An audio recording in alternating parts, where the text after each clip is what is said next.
Okay, let's dive in. Picture this scene. You've got cool jazz playing, you can hear waves nearby, there's this amazing sunset over the ocean. Sounds incredible. It is, and it's the backdrop for our source material today. It's a YouTube transcript from Bradley Charbonneau speaking right from that spot in Bali. Right, and that location, it's more than just scenery. It sets the stage for, well, a deeper look. We're taking his reflections from Bali. These very personal thoughts. Exactly. And using them to explore some really universal questions.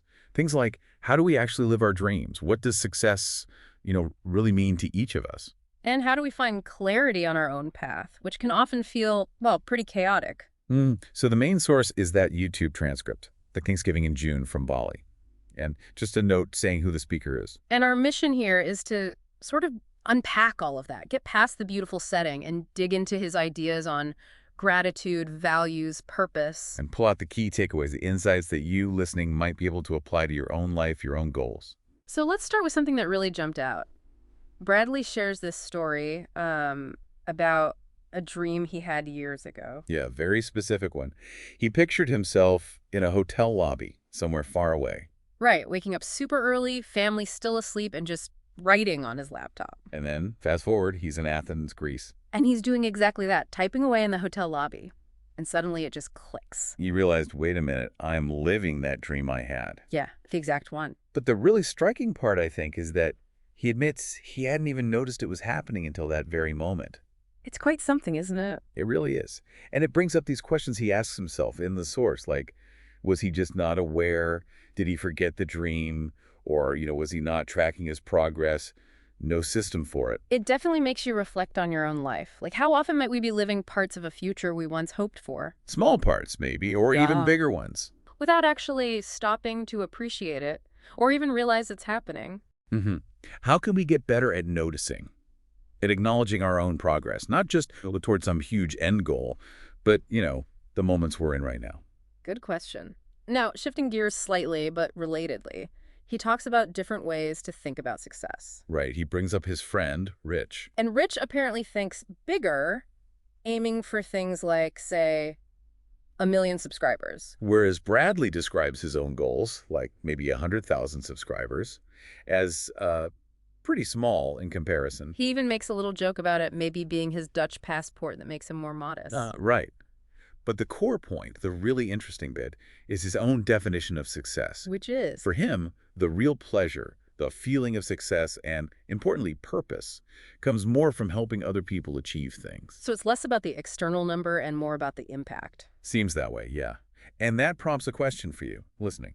What scale are your dreams on? Are you chasing those big traditional numbers? Or is your definition maybe more personal, tied to contribution perhaps, or learning, or something else entirely?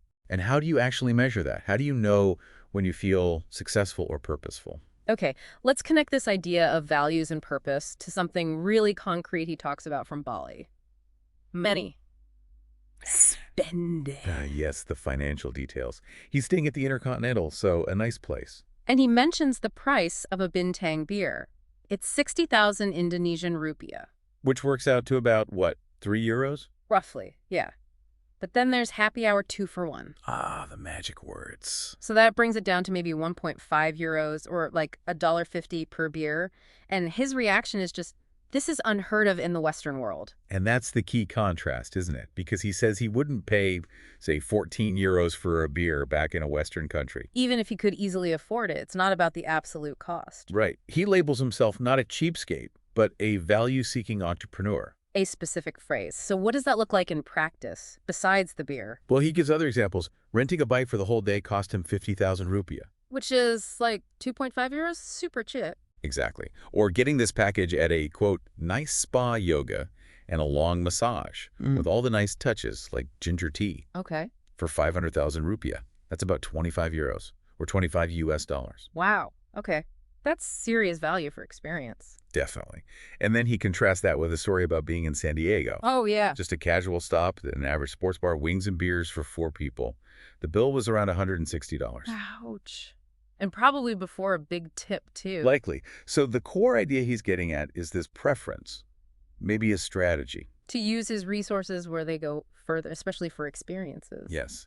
To live like a king, as he puts it, in a cheaper country. prioritizing things like paying for the flights to get there over maybe spending a lot on everyday stuff back home. He does mention briefly that the word values itself can be loaded, referencing American politics, but he doesn't dwell on that. The focus is really personal financial choices. Right, driven by his individual priorities. Which leads to another question for you. How do your values show up in how you spend your money? Are you conscious of it?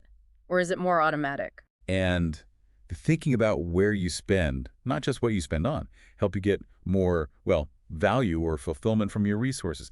Maybe shift perspective a bit. Interesting thought. Now let's transition from personal values to personal work and strengths. Okay. He does a bit of self-assessment here. Yeah, pretty straightforward. He says he's excellent at certain things. Like what? Things like breaking through inertia, consistency, and he emphasizes helping other people overcome their fears, their challenges, limiting beliefs. Okay, so those are his perceived superpowers. Right. But then he's also very open about what he's less excellent at. Which includes? Organizing, accounting. He mentions having an accountant for that reason. Makes sense.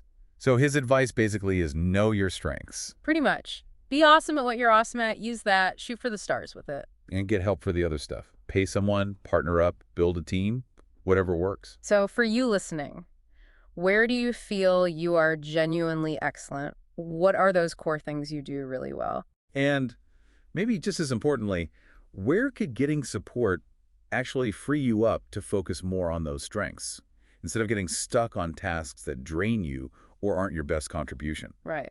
Okay, so finally, let's look at how he translates these ideas into practical action, specifically projects to help others. Yeah, he talks about helping people find their next thing and getting the clarity and courage for it.